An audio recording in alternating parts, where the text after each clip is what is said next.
Welcome to part 5 of our series on Judaism and vegetarianism, and we're going to be speaking to Michael Kalati in a moment, and the subject we're going to be talking about now is the idea of hunger within Judaism. So without any further ado, over to Michael. Thank you, Rabbi Mashiach. In this section I'd like to discuss the Jewish teachings related to hunger and basically how to provide for the less fortunate members of the world societies in regards to feeding them. You know, and there's at the moment our industries for feeding populations are very inefficient, and they can be definitely improved by adopting different concepts. But I'd like to quote some things from different parashot that can be allude to how we should deal and our sort of mindset in regards to hunger with people. On Yom Kippur, while we're fasting and praying for a good year, we read in the Haftorah the words of the prophet Yeshaya that fasting and prayers are not sufficient. We must work to end oppression and provide food for needy people. Also, continuing with Isaiah chapter 58, verses 6 and 7, it says, "Is not this the fast that I have chosen? To loose the chains of wickedness, to undo the bonds of oppression, and to let the oppressed go free. Is this not to share your bread with the hungry?" Also, it's Talmud states in the Baba Basra, Daf 9, Omid Aleph, helping the hungry is fundamental in Judaism. It says, providing charity for poor and hungry people weighs as heavily as all the other commandments of the Torah combined. And that's a serious statement. The Midrash also teaches in Tanaim, God says to Israel, "My children, whenever you give sustenance to the poor, I impute it to you as though you gave sustenance to me." Do we think that God eats and drinks? No, but whenever you give food to the poor, God accounts it as if you gave food to him. Now, what a great thing. Imagine if you saw someone starving on the street and you provided him with some food or finance to buy food, that you're not only feeding him, but it's like you're feeding God. That's how he looks at your acts.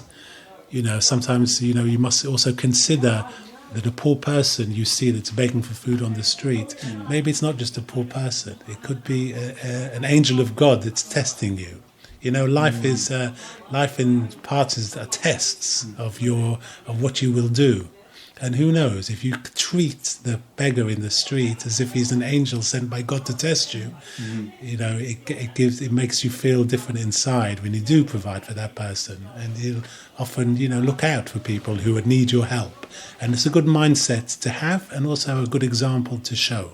Sure.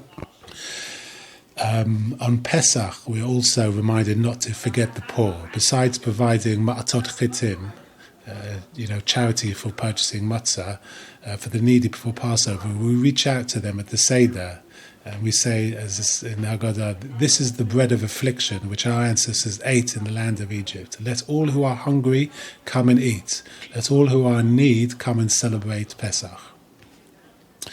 We're also, even in times of war, we are.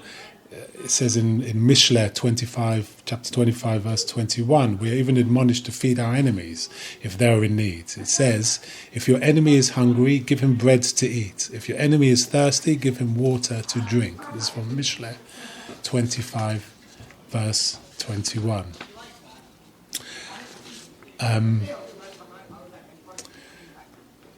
Basically, to talk more of a technical level regarding, how we should manage our food production. There's a lot of waste, and I'd like to mention a few statistics regarding this. The largest quantity of food we waste comes not from food that is wasted post-production, but from the dietary choices we make that result in a dramatically wasteful and inefficient agricultural system. Meat production is an inherently and grossly inefficient way to feed our increasingly crowded planet. Our populations are booming, and it's just going to become a huge strain on the planet and its arable lands to produce enough food for this incredible billions of people who are forecast to be, consumers in the next 30 years. When you see a field of soy, corn or grains in the countryside, chances are those crops are not being grown for human consumption. The majority of grain in our country is fed to livestock, not people. If you took all the grains that were destined just for feed for the animals, you could satisfy every starving or every hungry person. You could provide them with a 3,500 calorie diet per day. If you took the grain that was provided for livestock feed and you provided it for human consumption, everybody would be satiated. Imagine if we were growing these crops to feed people rather than inefficiently processing crops to farm animals. We're growing much, much more. There's enough food to go around. All it has to do is be managed correctly. There was a study done by the highly respected Weizmann Institute of Science. It reported in the United States alone, we could feed 350 million more people than we are currently feeding if we replaced all animal-based items with plants. That means we could feed the entire United States population with enough food left over to feed another country of the same size. Oh my God. That's right. Staggering. Yeah.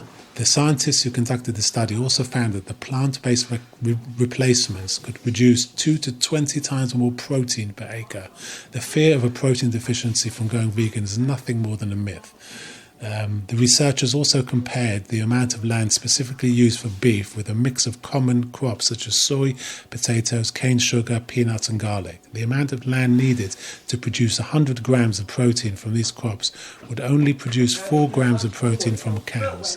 If this does not demonstrate our misuse of land and its resources, what does? Fortunately, we can all address this shameful and unsustainable situation through our own food choices. Okay, thank you very much, Michael.